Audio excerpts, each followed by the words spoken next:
जमीन चीन ने भारत से लिया उससे ज्यादा तो भारत के अंदर वक्फ बोर्ड ने कब्जा कर लिया। ये हिंदुओं के साथ गद्दारी करते हुए उन सरकारों ने वक्फ बोर्ड को दान दिया। हम हिंदुओं से पूछना तो बनता था, नहीं पूछा गया। बहुत सारी संपत्तियां, अकूत संपत्तियां, भारत की सरकारी संपत्तियां इन वक्फ बोर्ड को दे दिया। केजरीवाल ने भैया अपने बाप का माल समझ के वक्फ बोर्ड को दे दिया। कितने तरह के जिहाद करके हिंदुओं के प्रति इन्होंने घृणा फैलाई। धक्के मार के जितने घुसपैठिए हैं धक्के मार के बाहर से निकालेंगे। भारत एक संवैधानिक देश है, तो वक्फ बोर्ड बनाने की आवश्यकता ही नहीं थी। पहली चीज, ठीक है, वक्फ बोर्ड जैसा कोई शब्द होना ही नहीं चाहिए था। वक्फ बोर्ड मतलब एक इस्लामिक संगठन या इस्लामिक समुदाय कह सकते हैं जिसको जो संपत्ति दे दो वो सिर्फ इस्लाम के लिए यूज हो। ठीक, अब इनको मदरसा भी चाहिए, इनको मस्जिद के लिए भी जमीन चाहिए, वक्फ बोर्ड अलग से कब्जा कर रहा है। अब होता क्या है, आप देखिएगा, जब 1947 में हमारा भारत आज़ाद हुआ, 70 साल में जितनी जमीन हम नेहरू ने या बाकी जो सरकारें थी उन्होंने चाइना को दान दिया या चाइना ने जबरदस्ती कब्जा किया, इस पर हम नहीं जाते हैं, बट गई। जितनी जमीन चीन ने भारत से लिया उससे ज्यादा तो भारत के अंदर वक्फ बोर्ड ने कब्जा कर लिया, अपने आप नहीं कब्जा किया। ये हिंदुओं के साथ गद्दारी करते हुए उन सरकारों ने वक्फ बोर्ड को दान दिया। जमीन सरकारी थी, भारत में बहुसंख्यक हिंदू था, तो अगर वो वक्फ बोर्ड को सरकारी संपत्ति दी जाए तो कम से कम हिंदुओं से पूछना तो बनता था, नहीं पूछा गया। बहुत सारी संपत्तियां, अकूत संपत्तियां, भारत की सरकारी संपत्तियां इन वक्फ बोर्ड को दे दिया।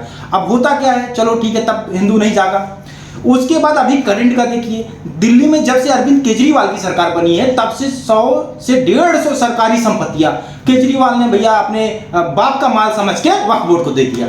आप समझिए मामला उठता कब है, जब ये मदरसे की जांच होनी शुरू होती है। सराहनीय कदम उठाते हैं हेमंत बिस्व शर्मा, जो सराहनीय मतलब साहसी कदम उठाते हैं वो हेमंत बिस्व शर्मा उठाते हैं। वहां से, कहां से, आसाम से। वो मदरसों में जब जांच करते हैं तो उनको वो पाते हैं कि वो कुछ मदरसों में आतंकवादी गतिविधियां होती हैं, आतंकवाद सिखाया जाता है, वहां पर अलकायदा का ऑफिस बनाया जा रहा है, तो उन्होंने उस मदरसों को तोड़ना शुरू किया।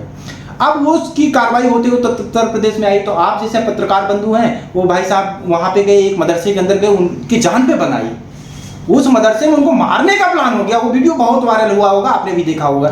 तो ये कहने का मतलब मदरसों के अंदर ये बहुत बड़ा षड्यंत्र चल रहा था हिंदुओं को खिलाफ। उसी बीच में उजागर होता है कि इनका एक बहुत बड़ा बाप PFI, जो कि भारत को 2047 में इस्लामिक राष्ट्र बनाने के लिए पूरा प्लान करता है, मोदी जी पे आक्रमण कराने के लिए बिहार में प्लान बनता है, बहुत सारे प्लान। लेकिन भारत की NIA, नेशनल इन्वेस्टिगेशन एजेंसी जो है, एक नंबर का काम करती है। उसने इन सारे को मद्देनजर रखते हुए PFI पे शिकंजा कर दिया और उसकी कमर तोड़ दी।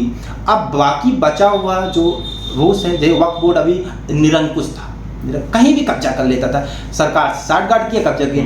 योगी जी ने कहा आज से वक्फ बोर्ड को एक भी संपत्ति नहीं दी जाएगी, लागू हो गया नियम कि उत्तर प्रदेश में नहीं दी जाएगी। बाकी संपत्तियों की जांच होगी, मदरसों की जांच होगी, ये बिल आ गए।